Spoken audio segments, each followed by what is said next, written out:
नमस्कार दोस्तों, मैं वेदिका शास्त्री एस्ट्रो हेल्प के यूट्यूब चैनल पर आपका स्वागत करती हूँ।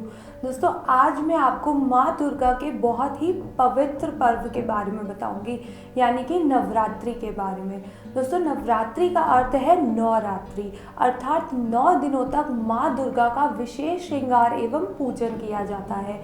9 दिनों के नवरात्र को भारत में सिर्फ व्रत के तौर पर ही नहीं मनाया जाता, बल्कि ये एक पर्व के रूप में मनाया जाता है। चैत्र शुक्ल पक्ष के नवरात्रों का आरंभ इस साल 29 मार्च से होकर 5 अप्रैल को समापन हो रहा है। इसी दिन से हिंदू नव संवत्सर का आरंभ भी होता है। इन दिनों माता का सौंदर्य एवं श्रृंगार मन को मोह लेने वाला होता है। दोस्तों, नवरात्र के 9 दिनों में माता रानी के 9 स्वरूपों की पूजा होती है। नवरात्र में शैलपुत्री, ब्रह्मचारिणी, चंद्रघंटा, कुष्मांडा, स्कंद माता, कात्यायनी, कालरात्रि, महागौरी और सिद्धिदात्री देवी की पूजा की जाती है। दुर्गा पूजा के 9 दिनों में देवी दुर्गा का पूजन, दुर्गा सप्तशती का पाठ का विशेष महत्व है। नवरात्र के अवसर में ग्रहों की शांति करना भी विशेष महत्व रखता है। दोस्तों, इसके अलावा आप जानते ही होंगे कि नवरात्रि की 9वीं तिथि को रामनवमी के पर्व के रूप में मनाया जाता है।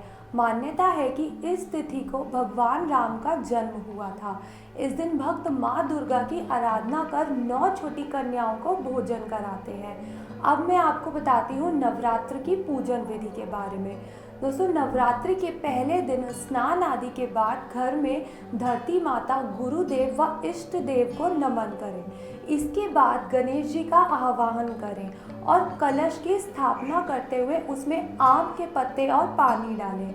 कलश पर पानी वाले नारियल को लाल वस्त्र या फिर लाल मौली में बांध कर रखें। उसमें एक बादाम, 2 सुपारी, 1 सिक्का ज़रूर डालें। इसके बाद माँ सरस्वती, माँ लक्ष्मी और माँ दुर्गा का आवाहन करें।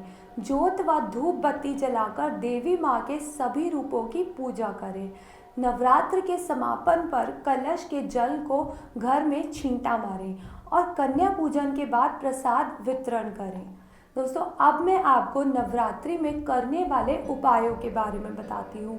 दोस्तों, जिस भी घर में नवरात्रि को श्री सूक्त का पाठ प्रतिदिन होता है, उस घर में कभी भी आर्थिक संकट नहीं आता, यानी कि उस घर में माँ दुर्गा के आशीर्वाद से धन की हमेशा बरकत रहती है। दोस्तों, इसके अलावा नवरात्रि में पूजन के समय प्रतिदिन माता को शहद और इत्र चढ़ाना ना भूलें। 9 दिन के बाद जो भी शहद और इत्र बच जाए उसे प्रतिदिन माता का स्मरण करते हुए खुद इस्तेमाल करें। माँ की आप पर सदैव कृपा बनी रहेगी। अगर आप चाहते हैं कि आपके घर में माँ लक्ष्मी का वास हो, तो पहले नवरात्र में एक लाल रंग के कपड़े में 11 कौड़ियाँ और 3 गोमती चक्र माता के पूजन के साथ उस पर हल्दी से तिलक करके अपने पूजन घर में रख दें। नवमी के दिन हवन और कन्याओं के पूजन के पश्चात इस कपड़े को बांधकर रसोई में किसी ऊंचाई की जगह पर बांध दें। ध्यान रहे, इस पर किसी की नज़र नहीं पड़नी चाहिए। अगर आपके बिजनेस में घाटा हो रहा है या कोई ना कोई परेशानी आ रही है, तो नवरात्र के शनिवार को सूर्योदय के पहले पीपल के 11 पत्ते लेकर उन पर राम नाम लिखकर इन पत्तों की माला बनाकर इसे हनुमान जी को पहना दें। इस उपाय से आपके बिजनेस में हो रहा घाटा ज़रूर रुक जाएगा और आपको फ़ायदा होगा।